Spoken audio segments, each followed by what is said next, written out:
안녕하세요. 인사이트 코리아입니다. 최근 해외 커뮤니티에서 화제가 되고 있는 과거 사진이 있습니다. 이것은 바로 1969년과 1988년 당시 내셔널 지오그래픽에서 한국을 다루었던 특집 기사의 스캔본이었는데요. 해외 네티즌들은 거의 51년 전, 32년 전 모습이 담긴 사진과 글들을 돌아보며 한국의 대반전에 놀라움을 금치 못했습니다. 과연 당시 해외 언론에서는 한국의 모습을 어떻게 바라보고 있었을까요? 해당 특집 기사와 댓글 반응 지금부터 알아보겠습니다. 우선 1969년 3월에 발간된 기사의 제목은 한국 아시아의 성공 스토리였으며 표지 사진에는 갓을 쓰고 한복을 입은 노신사의 등 너머로 빼곡히 세워진 첨단 공장들이 펼쳐져 있습니다. 사진 밑에는 기이한 테크놀로지의 사원이라는 문구와 더 거대한 공장 부지가 1991년 완공을 목표로 달리고 있다는 부연 설명이 달려 있습니다. 그 후로 한국이 더 큰 폭풍 성장을 하는 것을 이미 알고 있는 우리 2020년 사람들에게는 사뭇 감회가 새로운 제목과 사진인데요. 또한 언덕들에 막혀 갇혀있던 서울, 새로운 서울은 하늘을 향해 뻗어간다는 소제목과 함께 다음 페이지에는 이미 빼곡하게 들어선 빌라와 건물들 사이로 이제는 고층 빌딩들이 들어서는 서울의 모습이 게시되어 있었습니다. 재미있게도 당시 한국이라는 나라가 생소한 독자들이 많았던지 해당 기사는 한국의 요모조모에 대한 설명들까지 다루고 있었는데요. 한국인들의 성씨를 소개하며 한국에서는 성씨가 이름 앞에 온다는 디테일한 설명까지 있으며 견고한 갑옷을 걸치고 위세 높게 칼을 들고 있는 동상은 이순신 장군이라고도 소개합니다. 당시에 발전해 나가던 한국의 산업 현장들을 담아내기도 하며 한국에서 사용하는 문자 한글은 세종대왕이 창제한 것으로 거의 완벽에 가까운 표운 문자라는 설명 또한 하고 있었습니다. 이를 본 해외 네티즌들도 어쩐지 다 함께 가슴이 웅장해진 듯 했습니다. 한 네티즌은 이건 한국 전쟁이 일어난 지 16년 후네. 그리고 삼성이 오늘날과 같은 메이저 전자제품 회사가 되기 전이고 현대가 오늘날과 같은 메이저 자동차 회사가 되기 전이고 말이야. 오, 그리고 이건 확실하게 한국의 대중문화와 음식이 트렌드가 되기 전이지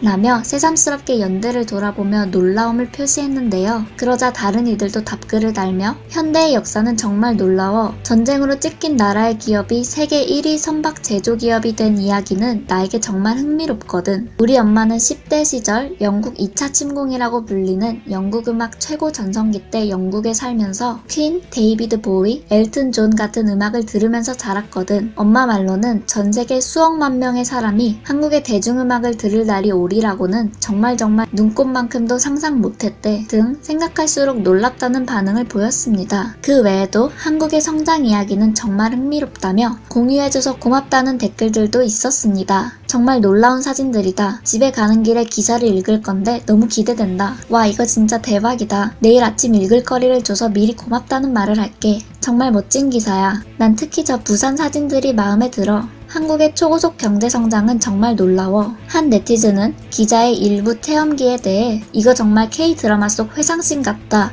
라고 표현하기도 했는데요. 그렇다면 21년 후의 모습은 어땠을까요? 아시다시피 이미 1988년 서울의 경치는 지금과 크게 다르지 않았습니다. 이미 도시 곳곳에 자동차 불빛과 고층 빌딩의 불빛이 환하게 켜져 있습니다. 1988년 8월 발간된 해당 기사에는 한국에 방문했을 당시 기자의 소소한 체험기들도 있었는데요. 옆에 있던 사람이 마을의 농업협동단체의 지도자가 투표로 선출된 것이 아니라 임명되었다는 것에 대해 말도 안 된다며 불평했다는 내용도 담겨 있었습니다.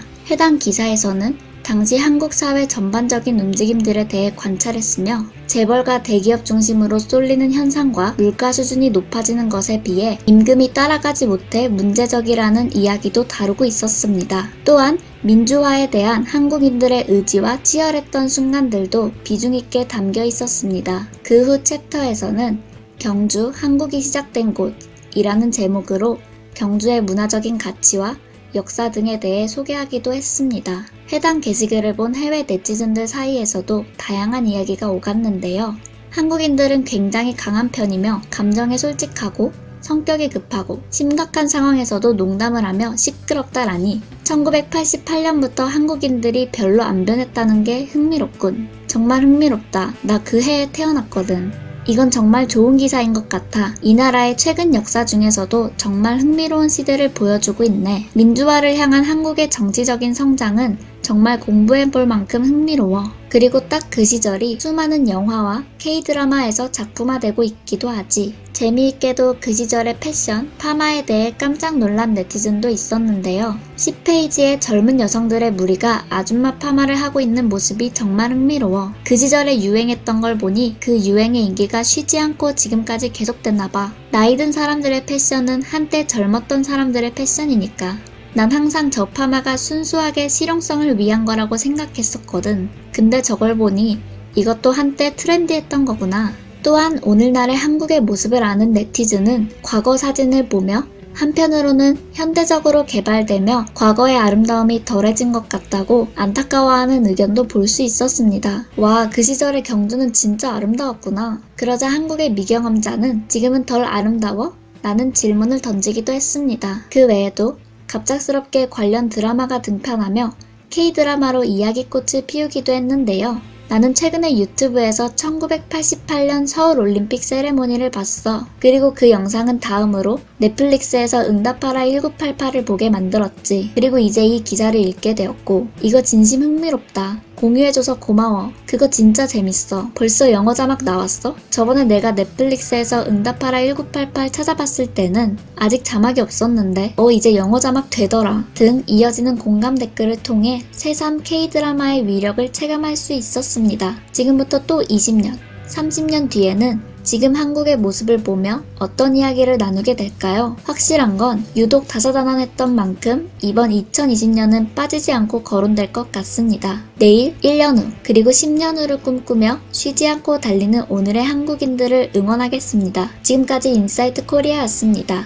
감사합니다.